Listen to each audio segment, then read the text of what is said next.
Step 1. Sticking to the basics, but making them better. When Simone Inzaghi took over Inter Milan, he didn't rip everything apart. Instead, he stuck with the 3-5-2 formation that had already worked under Antonio Conte. But here's where he made it different. He gave players more freedom. Instead of following strict patterns, they could improvise and switch positions on the fly, making the team unpredictable. He allowed them to shift into a 3-4-3 when needed, creating extra passing options and overwhelming the opponent on the wing. His wingbacks played a massive role, providing width and stretching defenses so that the midfielders and strikers had more space to operate. Step number 2. Defending smarter, not harder. Instead of pressing relentlessly like Conte's Inter, Inzaghi introduced a balanced defensive approach. Inter didn't always press high up the pitch. Instead, they often sat back in a mid-block 5-3-2, waiting for the right moments to counterattack. Inzaghi emphasized keeping the team balanced between the attack and the defense. The result is an Inter that can squeeze space and is hard to break down thanks to a strong defensive structure, yet they also know when to press up and when to drop deep. When they lose possession, they don't panic.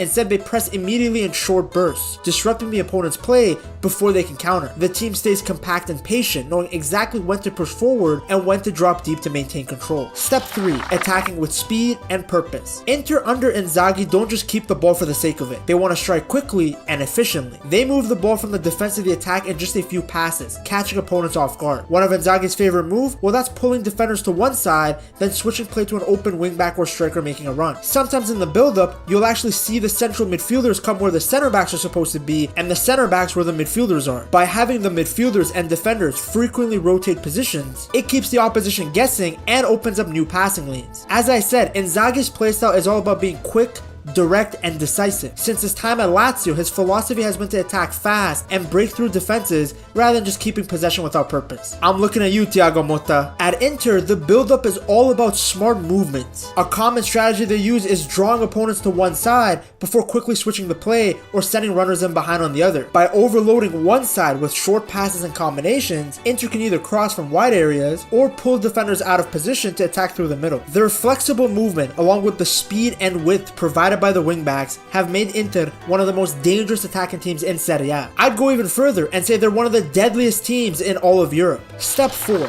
Unlocking the potential of key players. Inzaghi didn't just focus on the team, he made sure his key players played to their strengths. Look at Nicolo Barella, a dynamic midfielder who has been given the license to push forward beyond the strikers. Inzaghi allows Barella more freedom to get forward and run in behind, adding an extra attacker from midfield when Inter go on the attack. Barella's energy and late runs are crucial in breaking the lines and supporting the front two. Then you have Hakan Çalhanoğlu. Originally an attacking midfielder, the Turk has been converted into a deep-lying playmaker under Inzaghi. When Brozovic was absent, Çalhanoğlu acted as the single pivot, using his vision and passing range to dictate play from deep. Inzaghi really uses Çalhanoğlu's ball-playing ability to leverage his system. He plays a more withdrawn role than Barella, spraying these vertical passes and diagonal crosses to begin the attacks. Then you have Alessandro Bastoni, arguably one of the best center backs in the world. He is a ball-playing center back who often becomes an extra attacker. I've literally seen this guy with the ball looking like a center attacking midfielder. Inzaghi has encouraged Bastoni to overlap down the left like a fullback, allowing him to run in behind and find crosses into the box from wide areas. This guy's not a traditional center back. Having an overlapping center back creates overloads on the flank, and it frees the left wing back to push even higher. Bastoni's technical ability and vision make him a unique weapon in building from the back. Like, I don't know how more people aren't talking about how good Bastoni is with the ball. Then you have the wing backs, who are so important for providing width and supplying crosses. Under Inzaghi in the 2021-2022 season, Ivan Perisic was effectively a winger in attack, often the widest player on the left and a direct threat in the final third. Then after Perisic left, Federico Di Marco and Gosens continued to provide crosses and goals from the left. On the right, Denzel Dumfries replaced Hakimi and made the right wingback spot his own. While he's not as technically refined as someone like Hakimi, Dumfries offers pace and power, constantly running the channels and getting into the box to meet crosses. Inzaghi utilizes these wingbacks to stretch the play horizontally and deliver crosses into the forwards, maintaining the width that is vital in any three-back formation. Then of course you have the captain, the main man,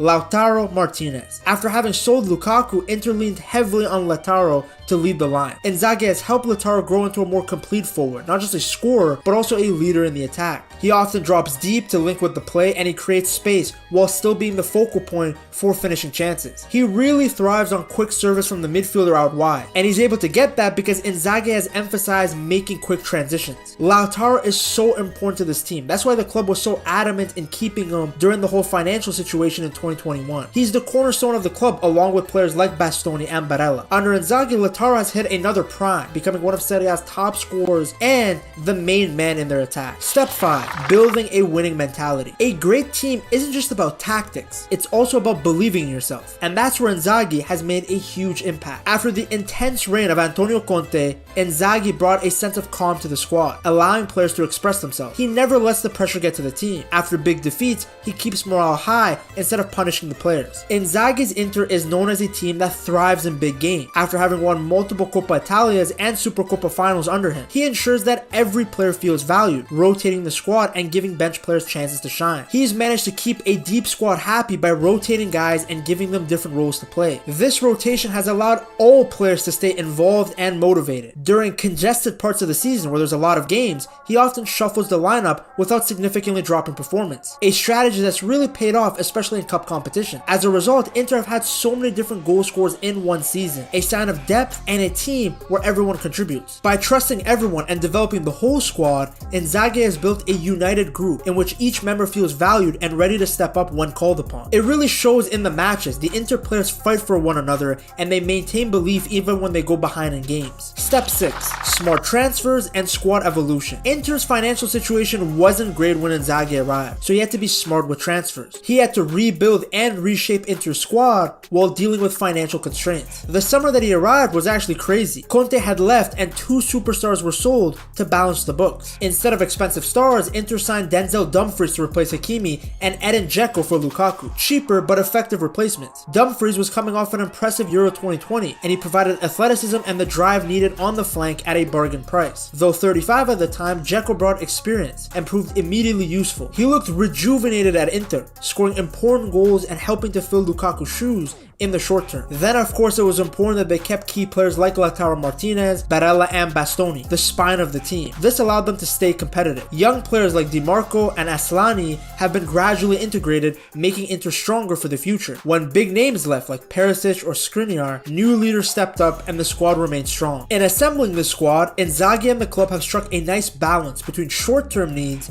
and long-term planning. While the short-term veterans deliver immediate impact, the club also has talent for the future. They were intelligent in the way that they recycled the squad. They replaced wantaways or expensive stars with hungry players that were willing to fit within the system. As a result, they've managed to stay among the elite without spending a ton of money. It's an efficient transfer strategy, and it shows that Inzaghi understands the club's situation and is willing to work around it. Step 7.